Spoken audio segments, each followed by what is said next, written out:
আশা করি তোমরা সবাই ভালোই আছো। আজকের আবার একটি নতুন ভিডিও নিয়ে তোমাদের সামনে চলে এলাম। আমি আজকের আনছি একটি নতুন টাইপের অংশীদারি কারবারের অঙ্ক। তিনজন দুগ্ধ ব্যবসায়ী সুজয়, বিজয় ও রহিম একটি তৃণভূমি ভাড়াতে নেয় 5,880 টাকাতে। তৃণভূমিটি ভাড়াতে কত নেয়? 5,880 টাকাতে। সুজয় তার 18টি গরু 4 মাসের জন্য, বিজয় তার 16টি গরু 6 মাসের জন্য এবং রহিম তার 14টি গরু 9 মাসের জন্য চড়ায়। প্রত্যেককে কত টাকা ভাড়া দিতে হবে? প্রত্যেককে কত টাকা ভাড়া দিতে হবে? এবার দেখো, এখানে মাসগুলাও ঠিক নেই, গরুর সংখ্যাও ঠিক নেই। তাহলে এটা মিশ্র অংশীদারি কারবার। তাহলে প্রথমে দেখো সুজয়, তাহলে প্রত্যেকটাকে আমরা 1 মাসে পরিণত করে নেব। প্রত্যেকটাকে আমরা 1 মাসে পরিণত করে নেব। তাহলে সুজয় দ্বারা খরচ হয়, সুজয় দ্বারা খরচ সুজয়ের গরু কত? 18টি। তাহলে 18 গুণ 4,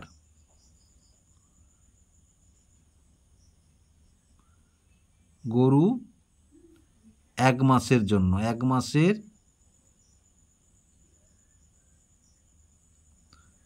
জন্য।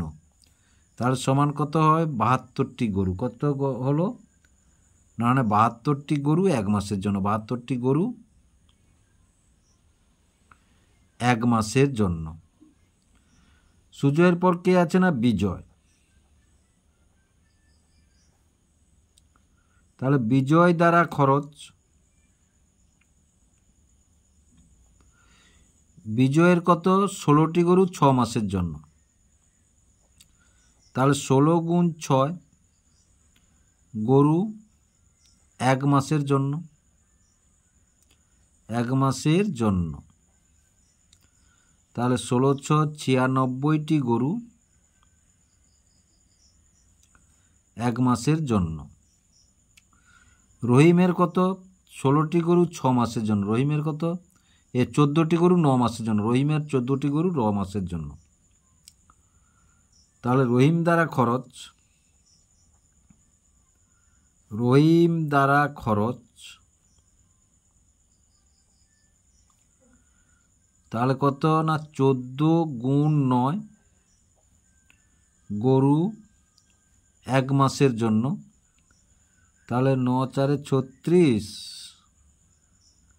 126টি গরু 1 মাসের জন্য। এবার দেখো, প্রত্যেকের সময়টা কিন্তু সমান, কিন্তু খরচের পরিমাণটা কত? 72, 96, 126। তাহলে অতএব সুজয়,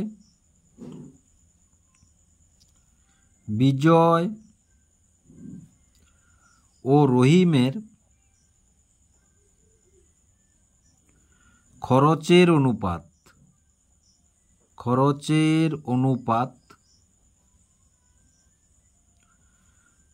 72 অনুপাত 96 অনুপাত 126। এবার দেখো, 6 দিয়ে যদি আমরা এটাকে কাটি, তাহলে 6 12,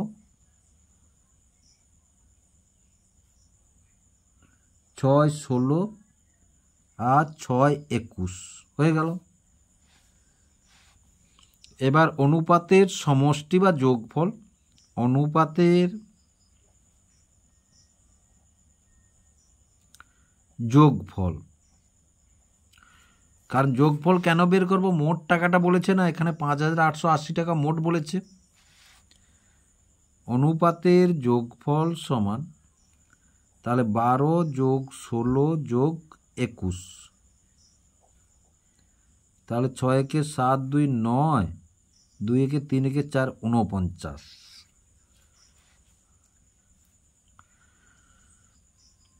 তাহলে অতএব সুজয় ভাড়া দিবে,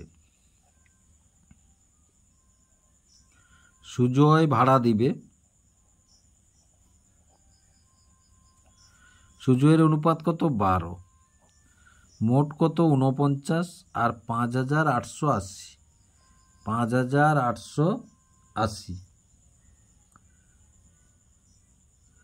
তাহলে দেখো কাটাকাটি যদি আমরা করি তাহলে 7-এ যদি কাটি, দেখো 7 আর 7-এ 49 আর 7 8-এ 56, 28, 7 4-এ 28, 0। এবার 7 12 120, তাহলে 12 12 1440 টাকা। কত? 1440 টাকা। তারপরে বিজয়, অতএব বিজয় ভাড়া দিবে, বিজয় ভাড়া দিবে, বিজয়ের অনুপাত কত? 16 আর 49 গুণ 5880 কেটে দিলে সেই 120। এবার এটা গুণ করলে 16 আর 12, 16 দিয়ে 32, 16কে 19, 1920 টাকা, 1920 টাকা। তারপরে দেখো অতএব রহিম ভাড়া দেবে, রহিম ভাড়া দেবে, তাহলে রহিমের কত? 21, তাহলে 21/49 গুণ 5। তাহলে তোকে এটা আবার যদি আমরা কাটাকাটি করি তাহলে সেই 7 7-এ আর ওই যে 120, তাহলে 120-র সাথে গুণ যদি করি তাহলে 12 একে 12, 2 12 দিয়ে 24 একে 25, তাহলে 2520 টাকা, 2520 টাকা খরচটা করলো। তাহলে এটা দেখো 0 2 2 4 8 9 5 14 4 18 2 5880 টাকা। তার মানে আমরা উত্তরটা মিলিয়ে নিতে পারবো এইভাবে। তাহলে আশা করি অঙ্কটি তোমরা বুঝতে পারলে। যদি বুঝতে পেরে থাকো এবং ভিডিওটি ভালো লেগে থাকে লাইক এবং শেয়ার করবে ও চ্যানেলটিকে অবশ্যই সাবস্ক্রাইব করবে নতুন নতুন এইরূপ টাইপের অঙ্ক পাওয়ার জন্য।